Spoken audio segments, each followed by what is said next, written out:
नमस्कार। एरर कैसे ढूंढी जाए और कैसे उनको सही किया जाए, इस पर हमारे एरर ट्यूटोरियल के दूसरे भाग में आपका स्वागत है।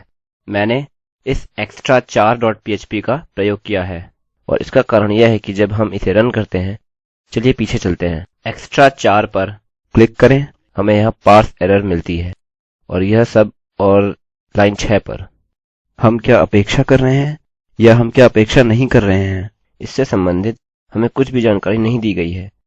हम लाइन 6 पर जाते हैं जो कि यहाँ पर है।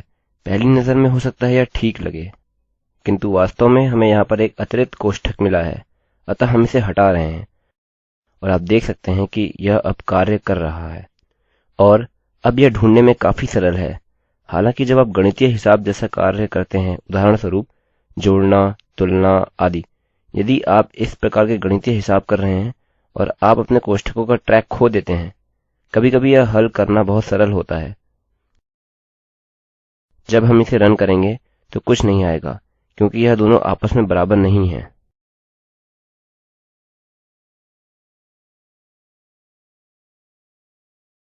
इसने कोई एरर्स नहीं दिया, किंतु यदि मैं एक अतिरिक्त कोष्ठक यहाँ जोड़ता हूँ,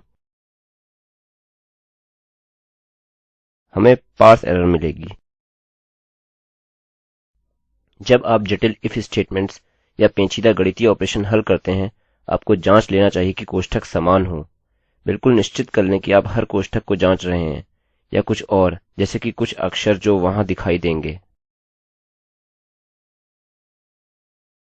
उदाहरण के लिए चलिए इसके आगे a लिख देते हैं।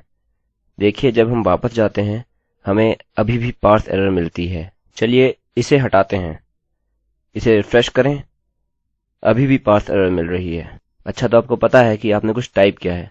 चलिए उसको हटा देते हैं। अच्छा, तो दूसरा मैं आपको मिसिंग पेज दिखाने जा रहा हूँ। चलिए मैं आपको इसकी एरर दिखाता हूँ। missing.php पर क्लिक करें। अच्छा, तो हमें लाइन 9 पर अधिक पार्स एरर्स मिली हैं। चलिए नीचे चलते हैं और लाइन 9 कहाँ है? अर्धविराम। अच्छा माफ कीजिए, वास्तव में यह अभीष्ट नहीं था, अतः चलिए पुनः रिफ्रेश करते हैं। अच्छा, तो हमें लाइन 18 पर पार्स एरर मिली है। चलिए लाइन 18 पर चलते हैं। अच्छा, अब लाइन 18 या लाइन यहाँ है जहाँ मैं संकेत कर रहा हूँ। लाइन 18 है। अच्छा, तो लाइन 18 में क्या गलती है? वास्तव में लाइन 18 पर कोई भी विषय वस्तु नहीं है, तो हम कैसे संभवतः एक एरर पा सकते हैं? और इसका कारण है जो मैंने पहले कहा था कि इस स्थान पर जांचें। अतः हमें कुछ ऊपर की लाइंस जांचनी होंगी, मानिए 4 या 5 लाइंस ऊपर की। हमारे पास एक इफ स्टेटमेंट है। If posted user name equals Alex, echo you own php academy, else echo hello name। हम कह सकते हैं कि हमको इस if स्टेटमेंट के लिए शुरुआती कर्ली कोष्ठक और अंतिम कर्ली कोष्ठक यहाँ पर मिला है। यह कार्य क्यों नहीं कर रहा है? ऐसा इसलिए क्योंकि हमने यहाँ ऊपर पहले से ही एक if स्टेटमेंट शुरू किया है, तथा यह हाशिया यानी इंडेंटेशन का उद्देश्य और उपयोगिता है। मेरे लिए जब मैं इसको अनुभव से देखता हूँ, मैं जानता हूँ कि यह कोष्ठक यहाँ इंडेंटेड है। यह कोष्ठक यहाँ उसी लाइन में इंडेंटेड होना चाहिए। इसी कारण से यह यहाँ नहीं है। अतः यदि यह वहाँ था और वह वहाँ इंडेंटेड था, तब मुझे यहाँ ऊपर के पिछले इफ स्टेटमेंट से पता होना चाहिए कि ब्लॉक कहाँ पर शुरू हो रहा है और कहाँ पर समाप्त। किंतु यहाँ ब्लॉक शुरू हो रहा है और यहाँ पर कोई भी अंत कोष्ठक नहीं है। मैं इसे यहाँ रखूँगा और जब हम इसे रन करते हैं और आपको यह मिला, यह अब कार्य करने लगा है। अतः यदि आप अक्षर भूल जाते हैं तो आप एरर्स के लिए अजीब स्थान पर पाएंगे। वास्तव में यह एरर के लिए अजीब स्थान नहीं है, क्योंकि हम एल्स लिख रहे हैं, ब्लॉक की शुरुआत और ब्लॉक का अंत। और हम क्या चाह रहे हैं कि इस ब्लॉक का अब एक अंत हो, क्योंकि यह वह ब्लॉक है जिसका अंत नहीं किया गया है। अतः हम कह रहे हैं कि लाइन एरर वास्तव में यहाँ नहीं है, क्योंकि हमें यहाँ ब्लॉक का एक अंत चाहिए। अब यह कार्य करेगा, ठीक है। अतः कुछ लाइंस ऊपर देखिए और देखिए कहाँ एक एल्स बिना अंत के हो सकता है, या कोई अन्य अक्षर छूट गया है, या कुछ और जिसकी आपको आवश्यकता है नहीं है। अब चलिए getPost.php को देखते हैं।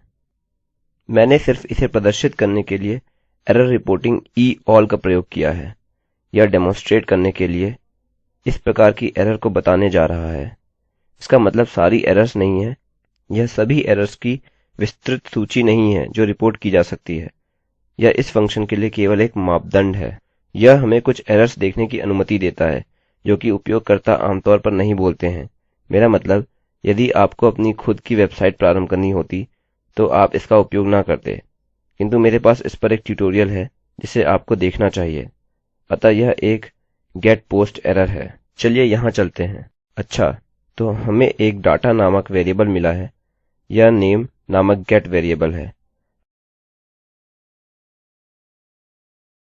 हमारा कोड कहता है यदि यह वेरिएबल डाटा मौजूद है तब डाटा एको करिए, और यह एक साधारण प्रोग्राम जैसा प्रतीत हो रहा है। यहाँ पर कोई सही एरर नहीं है। हम यहाँ पर कुछ वेरिएबल ले रहे हैं और सब कुछ ठीक से कार्य कर रहा है, और यहाँ पर लाइन ब्रेक एरर या लाइन टर्मिनेटिंग एरर दोनों में से एक भी नहीं है। हम कुछ नहीं भूले हैं। हमें इसमें कुछ और जोड़ने की आवश्यकता नहीं है। किंतु हम जब इस पेज को रन करते हैं हमें यह नोटिस मिलती है। अब यह एक पार्स एरर नहीं है जो आपने पहले देखा, यह एक नोटिस है, और इस एरर के रहते पेज ठीक से कार्य नहीं कर सकता।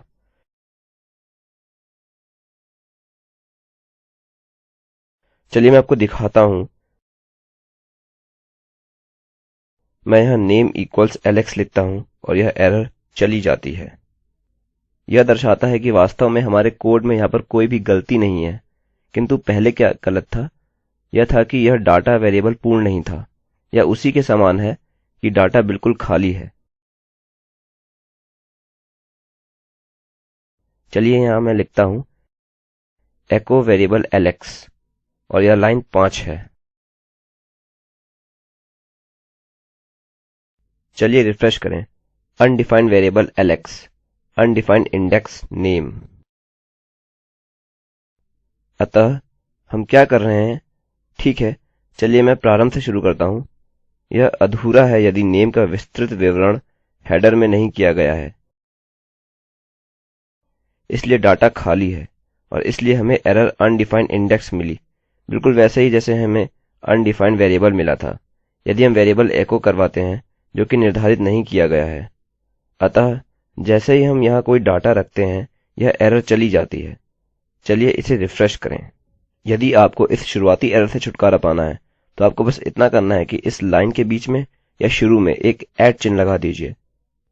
जब हम रिफ्रेश करते हैं हमें कुछ नहीं मिलता है क्योंकि कोई भी हेडर निर्धारित नहीं किया गया है, कोई भी गेट वेरिएबल निर्धारित नहीं किया गया है। और जैसे ही हम नेम इक्वल्स एलेक्स लिखते हैं हमारा नेम एको होता है, बिल्कुल उसी तरह जैसे कि कोड यहाँ दर्शा रहा है।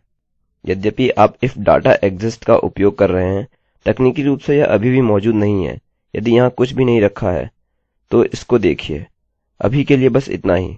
अंतिम भाग में मैं तेजी से अगले 2 सामान्य एरर्स के बारे में बताऊंगा। वहां पर मिलते हैं।